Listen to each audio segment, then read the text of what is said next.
chose qui a peut-être dû vous bouleverser, mais dans un autre sens.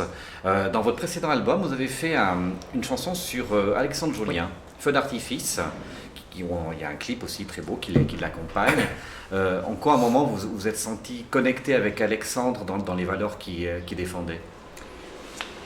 Je ne sais pas si je me suis senti connecté, mais comme on disait plus tôt dans l'émission, j'ai un grand respect pour lui, une grande admiration, et ça nourrit un peu le texte qu'on peut écrire. Et je trouve que c'est un thème intéressant de voir la différence entre l'intérieur et l'extérieur. De voir quelqu'un arriver qui ne paye pas de mine, et on se dit, mon Dieu, comment il va falloir lui parler. Je pense qu'il y a plein de gens qui se disent ça, et se disent, oh là là, comment on va devoir lui parler, on va devoir prendre des pincettes. Et en fait, quand on voit qu'on se retrouve face à un philosophe avec un esprit brillant, c'est très perturbant. Et c'est l'image du feu d'artifice qui m'est venue à l'idée, avec une espèce de truc informe et bête qu'on achète à la Migros. Et quand on fait exploser, ça devient une espèce de truc multicolore génial dans le ciel qui fait rêver les enfants. Et je crois que c'est plutôt cette idée-là qui m'intéressait chez Alexandre. C'est l'apparence, voilà.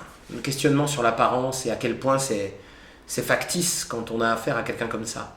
Dans le registre de la fête multicolore, d'après votre site internet, vous avez l'intention de faire des tournées jusqu'en 2038. Oui, si possible. Et après, il y aura le retour des adieux.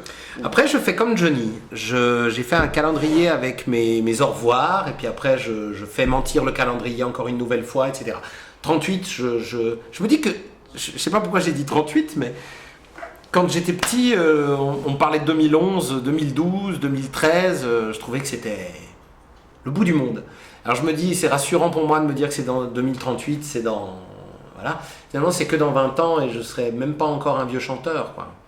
Mais je crois que c'était histoire de me fixer un objectif. À 50 ans, ça va être un CD sur la retraite future.